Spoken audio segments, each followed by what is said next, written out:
ছিল তার ডাক নামে। আপা বলতেই হুলস্থুল কাণ্ড ঘটে যেত। আপার হাসি, আপার কথা, আপার আসা, আপার যাওয়া সবই ছিল hotcake, talk of the country. কেউ যেতেন আপার আশীর্বাদ নিতে, কেউ চাইতেন সুনজর। একবার আপার নেক নজরে পড়লে তার আর কোনোদিন আলাদিনের জাদুর চেরাগের দরকার পড়েনি। ফুলে ফেপে তিনি কলা গাছ নয়, বট গাছ হয়েছেন। আপার পিয়নি চড়তেন হেলিকপ্টারে। ব্যাংকে তার জমা প্রায় 1000 কোটি। আপা যা বলতেন তাই হতো। কার এমন সাধ্য তার কথার অবাধ্য হয়? তিনিই তো সর্বে সর্বা। সচিবালয় থেকে সংসদ, সংবাদ থেকে সওদাগরের দোকান, সবখানেই ছিল আপার একক আধিপত্য। সচিব থেকে পিয়ন, রাজ্যের সব চলত অঘোষিত মহারানীর কথায়।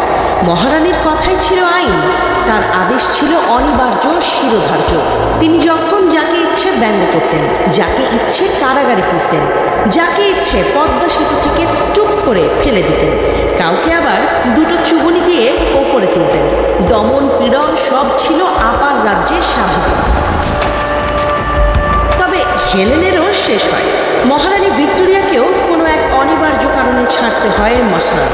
ফেরাউন থেকে রাশিয়ান জার, ইতালির ফ্যাসিস্ট মুসোলিনি থেকে জার্মানির নাৎসি হিটলার, সবাই গেছেন। যেতে হয়েছে অনিবার্য কারণে। এই মহারানীকেও পালাতে হচ্ছে। ত্রাস কায়েম করতে গিয়ে হয়েছে ত্রাহিদশা। তাই তো তাকেই আজ অনায়াসে বলা গুড বাই আপা। আপা বলতে কাকে বোঝায়? আচরণের মানচিত্রে তিনি কেমন, সেই আলাপ আর নতুন করে তুলতে হয় না। আপা শব্দটা বললেই সবার সামনে ভেসে ওঠে তার কাজের ছাপচিত্র। সবাই এখন জানেন এবং মানেন আপার পতন ছিল অনিবার্য। যেতে তাকে হতোই। প্রকৃতি আসলে বেশি দিন জমিয়ে রাখে না পাপ। অতিবার বাড়লে তাকে ঝরে পড়ে যেতেই হবে। অন্তর্বর্তী সরকারের প্রধান উপদেষ্টার প্রেস সচিব শফিকুল আলমও বলেছেন, বাংলাদেশের রাজনীতিতে ক্ষমতাচ্যুত সাবেক প্রধানমন্ত্রী শেখ হাসিনার ফিরে আসার সামান্য সম্ভাবনাও এখন শেষ। তিনি শেখ হাসিনাকে উদ্দেশ্য করে বলেন, সরি আপা, ইট ইজ ওভার।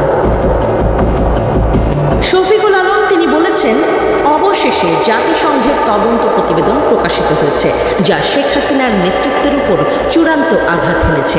তার রাজনীতিতে ফেরার সামান্য সম্ভাবনাও এখন শেষ। যদি আওয়ামী লীগ এবং তাদের সেই বিশাল কর্মী বাহিনী, যারা জুলাই আগস্টের হত্যাযজ্ঞে জড়িত ছিল না, দলকে পুনরুজ্জীবিত করতে চায়, তবে একমাত্র উপায় হলো শেখ হাসিনা ও তার পরিবারকে প্রত্যাখ্যান করা এবং জাতির কাছে নিঃশর্ত ক্ষমা চাওয়া। জাতিসংঘের প্রতিবেদন অন্য কোনো ব্যাখ্যার সুযোগ দেয়নি। বিশ্বমঞ্চেও আপা চ্যাপ্টার অনেকটাই ক্লোজড। মার্কিন প্রেসিডেন্ট ডোনাল্ড ট্রাম্প ও ভারতের প্রধানমন্ত্রী নরেন্দ্র মোদীর বৈঠকেও সেটা পরিষ্কার হয়ে গেছে। বিশ্বশক্তিগুলো আপাকে এখন ডেড হর্স মনে করছে।